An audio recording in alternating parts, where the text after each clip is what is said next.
एक सच्ची और खौफनाक दास्तान। कराची के इलाके लियाकत में एक पुरानी गली थी जिसे लोग अंधी गली के नाम से जानते थे। यह गली दिन के वक्त तो आम लगती थी, लेकिन जैसे ही रात होती वहां एक खामोशी तारी हो जाती। ना कोई इंसान, ना कोई आवाज, बस सन्नाटा।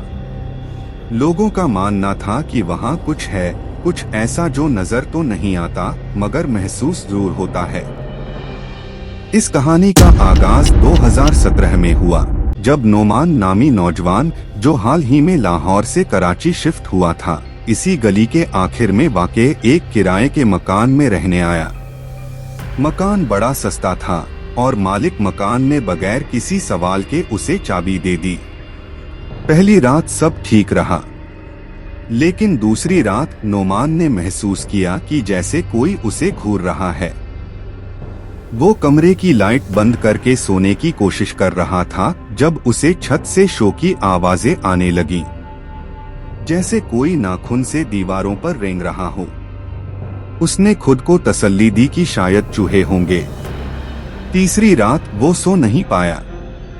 बार बार उसे लगता जैसे कोई उसके करीब चल रहा हो। जब उसने आंख खोल कर देखा तो कमरे के कोने में एक साया खड़ा था, काला, लंबा और बिल्कुल साकित। नोमान चीखा, लाइट जलाई, कोई ना था, मगर कमरे की दीवार पर एक अजीब सा कच्चा खून लगा हुआ था, जैसे किसी ने उंगली से कुछ लिखा हो, लेकिन लफ्ज पढ़ने से पहले ही धुंधले हो गए। चौथी रात सब कुछ बदल गया। रात के 3 बजे के करीब दरवाजा जोर जोर से बजा। नोमान ने झांका, बाहर कोई ना था।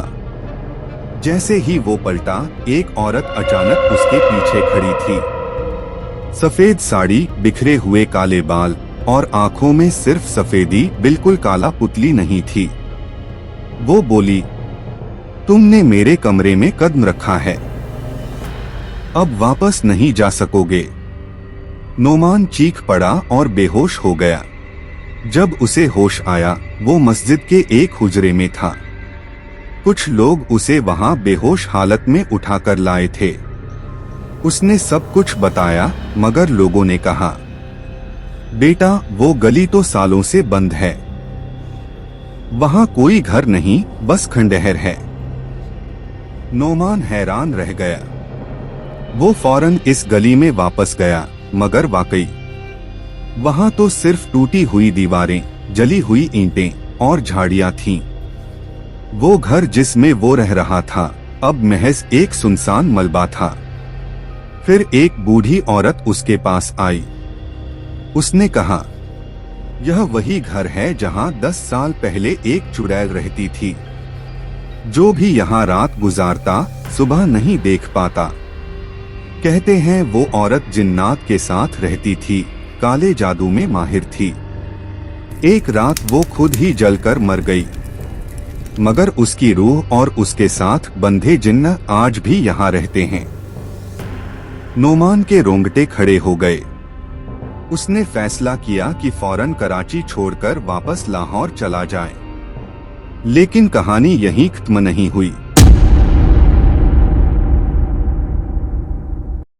2 हफ्ते बाद लाहौर में नोमान की मां ने बताया कि उसका बेटा दिन ब दिन बदलता जा रहा है।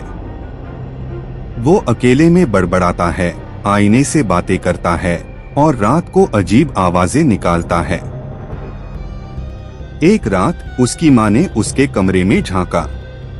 नोमान छत से उल्टा लटका हुआ था और उसकी आंखों में वही सफेद चमक थी जैसी उस औरत की। नोमान की मां फौरन एक आलिमे दीन के पास गई। उन्होंने बताया कि नोमान के साथ एक जिन्न बांध दिया गया है। वो उस चुड़ैल के कब्जे में है जिसके मलबे में वो रहा। उसकी रूह ने उसे नहीं छोड़ा। कई माह तक झाड़ फूंक, कुरान ख्वानी और अमलियात होते रहे। आखिरकार नोमान को अफाका हुआ, लेकिन आज भी जब कोई उस गली के करीब जाता है तो एक औरत की सरगोशी सुनाई देती है। मेरे कमरे में कदम रखने की सजा सिर्फ मौत है। नोट: यह कहानी एक सच्चे वाक़ये पर मबनी है जिसे मकामी अफराद ने रिपोर्ट किया। तहम्मुल कुछ अनासिर को कहानी के ड्रामेटिक असर के लिए थोड़ा बदला गया है।